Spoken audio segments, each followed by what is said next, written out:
I saw it. Yeah, I've been looking at it. It's a cute little shop.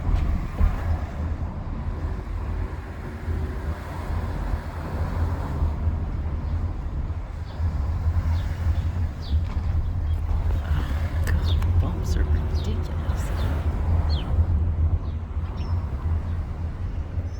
I'm pretty sure this isn't going to work. I'm trying to take a video out the window, but bumps are pretty dire.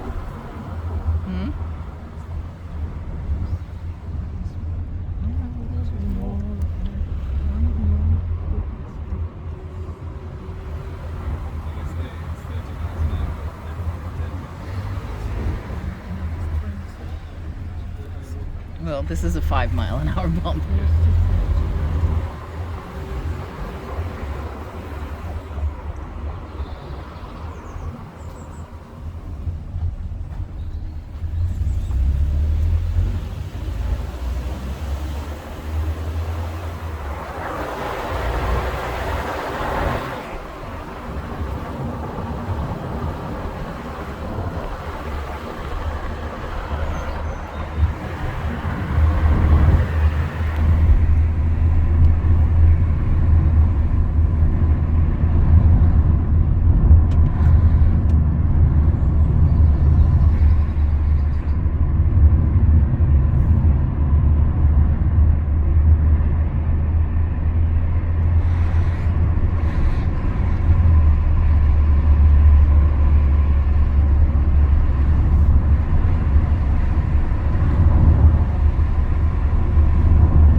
Happy May from Cearleon Wales, and I am in Granny's or Jean Johnston's backyard. We are, I was here at this time last year, and according to the neighbor, Colin next door, he said that the planting schedule is 2 weeks behind, which kind of stinks because last year I planted up the garden baskets for Jean, and I have now just gotten the supplies to plant new ones, but now I'm a little worried that they're going to freeze, so we're gonna have to do a little care here. This has been on Jean's patio for years, as long as we've been married. So what, we're up to 22 years now. This is the lavender. I'm gonna let her have it for 1 more year, and then I told her next year it's gotta come out. Last year we planted nasturtium seeds, and there's their new guys coming up, but we've got to get some dirt cover on those. I'm not sure what the other sprouts are, so I'm gonna have to have a little test. I do know there's some wild strawberries. See those in there? But the strawberries don't taste very good. She's got some beautiful tulips and a beautiful stand of forget-me-nots. I'll walk you over to more forget-me-nots in here. Some dandelion, and Jean loves her dandelion, but I'm gonna take them out. Grape hyacinth that are just finishing up. I don't know what this bush is. I know it blooms white, but look at these cute little primroses down here. We're gonna move these out so that they're in better view.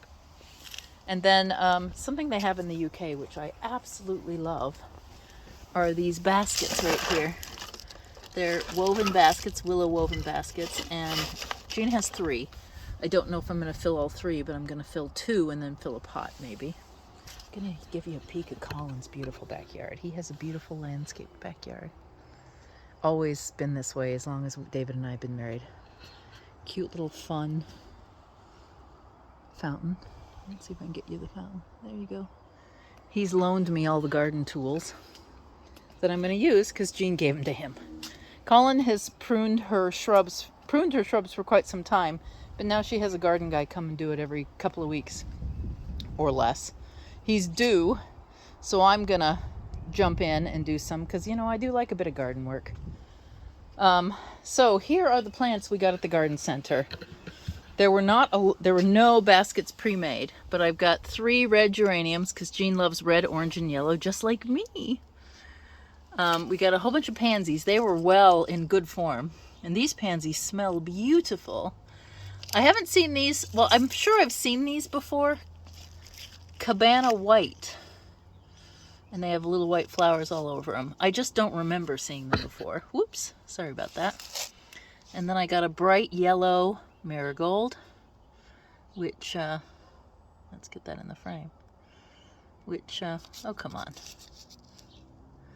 bright red marigold. They come in 1, 2, 3, 4, so I've got an 8-pack of the marigolds.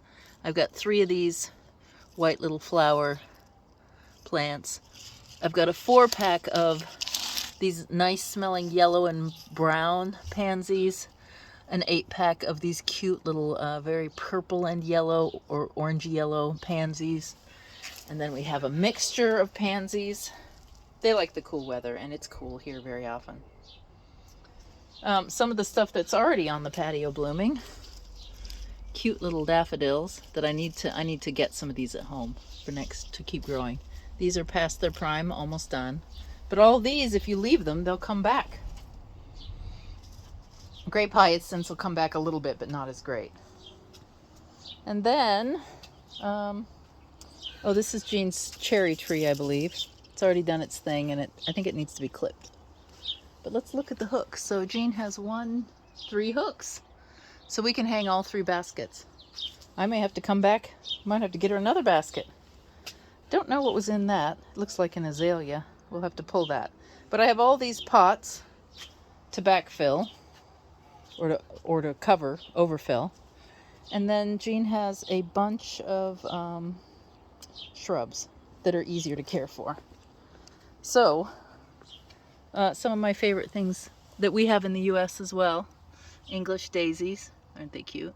They're all over the front and backyard. And then one of my particular favorites that I hope that I can get growing in my yard, and most lawn guys hate them, but violets. I think this is almost my favorite flower of all. I'm going to pick one for you so you can see it up close. There we go.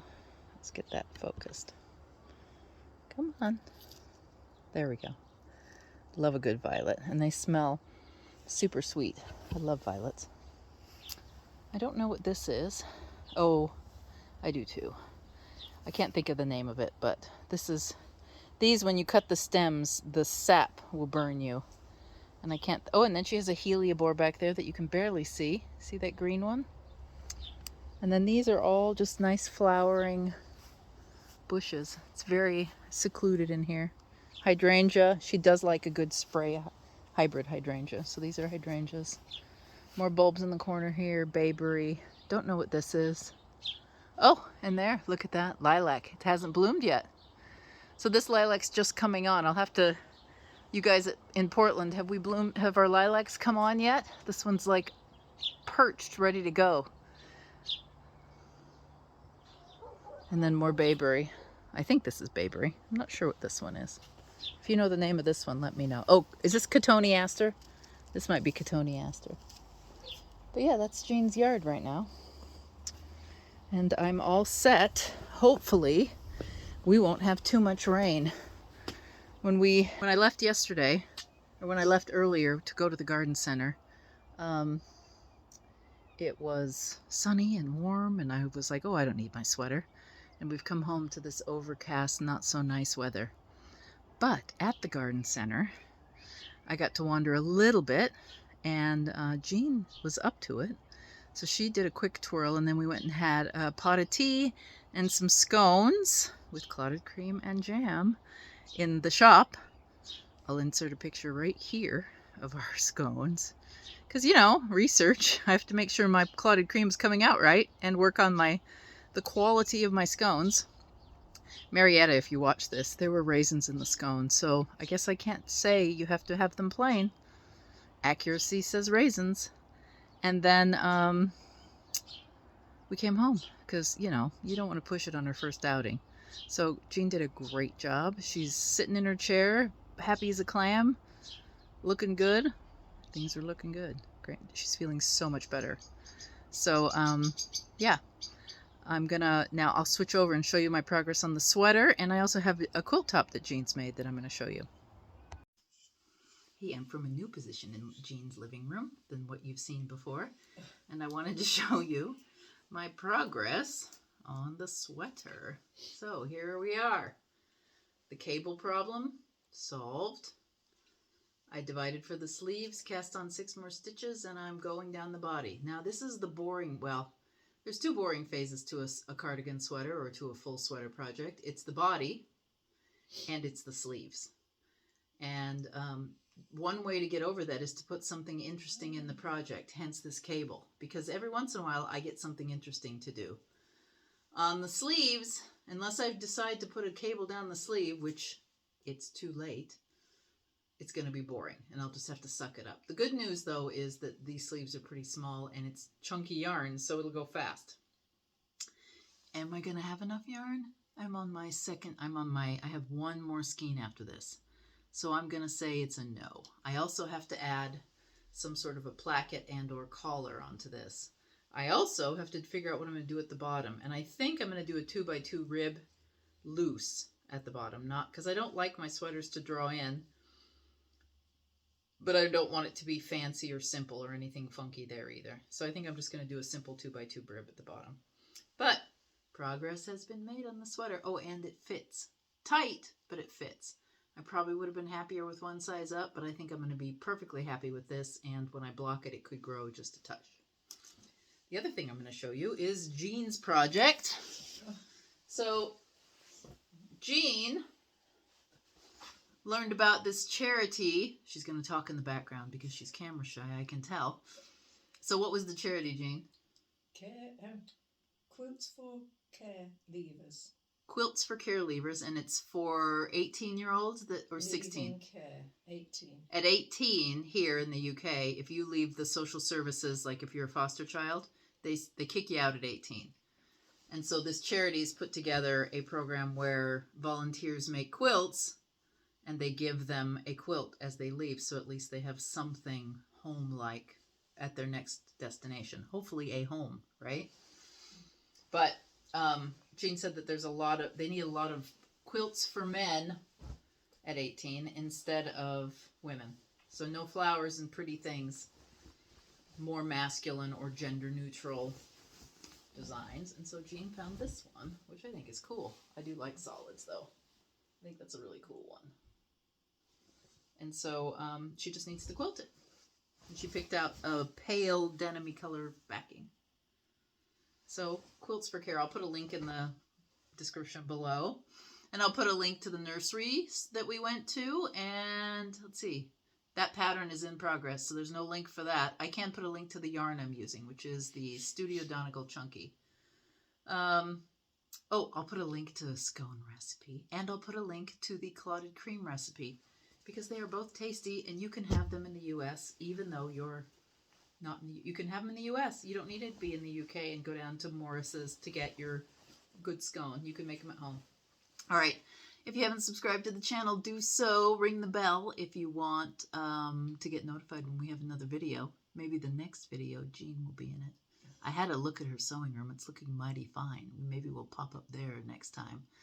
And thumbs up and leave a comment. Have you guys been to the UK? Have you made clotted cream before? Have you made scones before? If you want, I mean, it's really not... I can make clotted cream on video for you, but let me tell you, it really does not need me on camera. The hardest part about making clotted cream by hand is finding milk that hasn't been ultra pasteurized. That's the hardest part, and doesn't have other crap in it. So you want cream in your cream, and you want not ultra pasteurized. And you pour it in a pan and you bake it for hours and hours and hours. And that's it. That's all there is to the recipe. All right, I'll see you in a few days, Wednesday. Bye.